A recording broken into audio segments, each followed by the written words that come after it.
Sir ಅಧ್ಯಕ್ಷರೇ, ಬಹಳ ದೀರ್ಘವಾಗಿ ಚರ್ಚೆ ಆಗಿದೆ. ಮಾನ್ಯ ಮುಖ್ಯಮಂತ್ರಿಗಳು ಕೂಡ ಇದು ನಿಮ್ಮ ಹೆಸರು ಪ್ರಸ್ತಾಪ ಆಗಿದೆ, ಅದರ ಸತ್ಯ ಅಸತ್ಯತೆ ಗೊತ್ತಾಗಬೇಕು, ನಿಮ್ಮ ಮೇಲೆ ಆ ಕಾರ್ಮೋಡ ಇದೆಯಲ್ಲ ಆ ಕಾರ್ಮೋಡ ಕ್ಲಿಯರ್ ಆಗಬೇಕು, ಅದು ಒಂದು ಭಾಗ.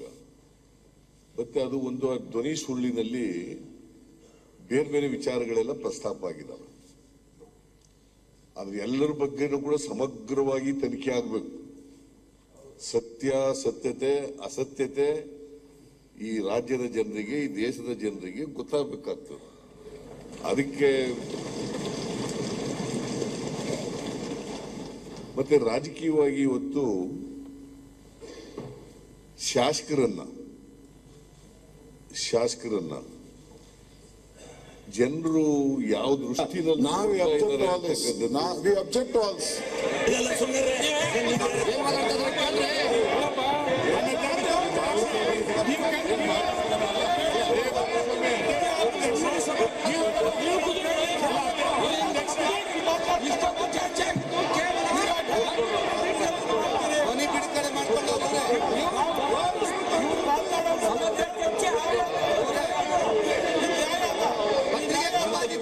ಮಾಧ್ಯಮ ಕೊಡ್ಬೋದಿತ್ತಲ್ಲ ತಮ್ಮ ಹೆಸರಿದ್ದು ಎಲ್ಲ ಕೂತ್ಕೊಂಡು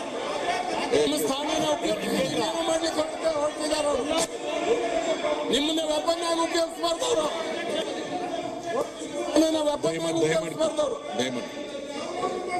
ನಾನು ದಯಮಾಡಿ ರಾಜೇಗೌಡ್ರೆ, ಹಿಂದೆ ಸಭಾಧ್ಯಕ್ಷನಾಗಿದ್ದಾಗಲೂ ಮತ್ತೆ ಈ ಬಾರಿ ಸಭಾಧ್ಯಕ್ಷನಾದ್ಮೇಲೂ ಒಂದು ಪದ್ಧತಿಯನ್ನ ಉಳಿಸ್ಕೊಂಡು ಬಂದಿದ್ದೇನೆ.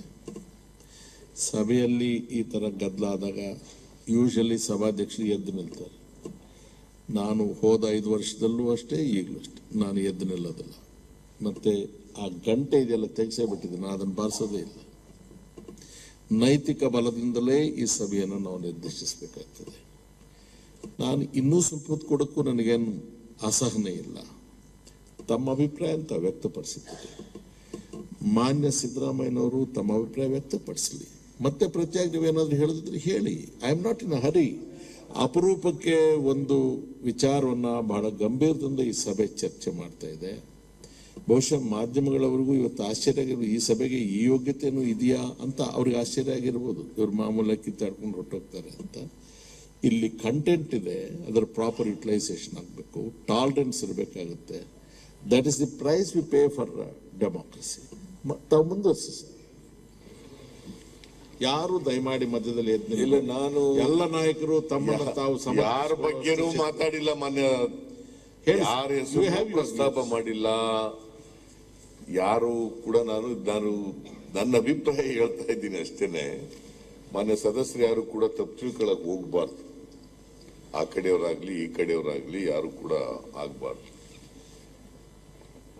ನಾವೆಲ್ಲರೂ ಕೂಡ ಸಾರ್ವಜನಿಕ ಜೀವನದಲ್ಲಿದ್ದೀವಿ. ನಾನು ಬಹಳ ವರ್ಷಗಳಿಂದ, ಸುಮಾರು 40 ವರ್ಷಗಳಿಂದ ಇದ್ದೀನಿ ನಾನು ಸಾರ್ವಜನಿಕ ಜೀವನದಲ್ಲಿ.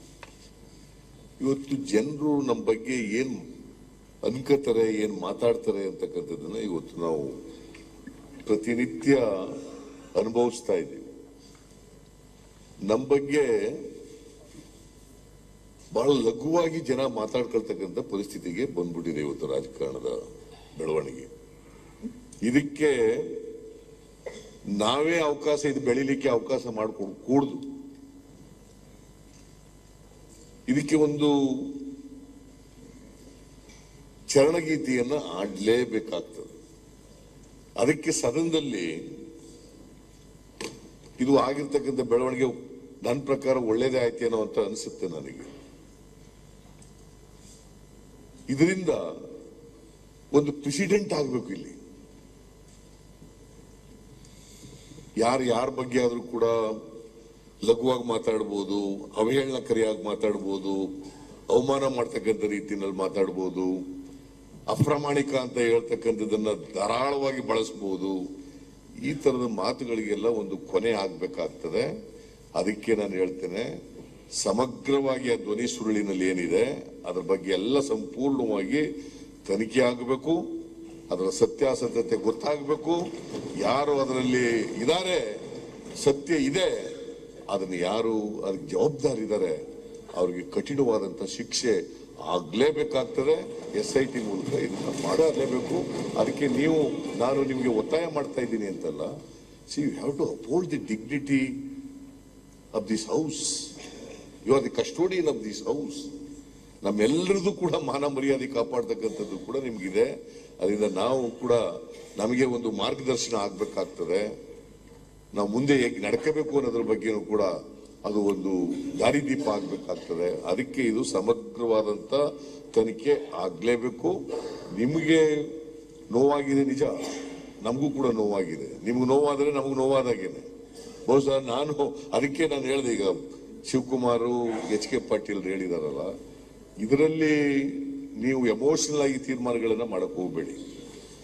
ಒಟ್ಟಾರೆಯಾಗಿ ಸಮಗ್ರವಾಗಿ ಈ ಸದನದ ಗೌರವವನ್ನು ಎತ್ತಿಡಿತಕ್ಕಂಥ, ಆ ಸ್ಥಾನದ ಗೌರವವನ್ನು ಎತ್ತಿಡಿತಕ್ಕಂಥ ಕಾರಣಕ್ಕೋಸ್ಕರವಾಗಿ ಸಮಗ್ರ ತನಿಖೆ ಆಗ್ಲೇಬೇಕಾಗ್ತದೆ. ತಪ್ಪಿತಸ್ಥರು ಶಿಕ್ಷೆ ಅನುಭವಿಸಲೇಬೇಕಾಗ್ತದೆ. ಉಪ್ತಿಂದವರು ನೀರು ಕುಡಿಲೇಬೇಕಾಗ್ತದೆ.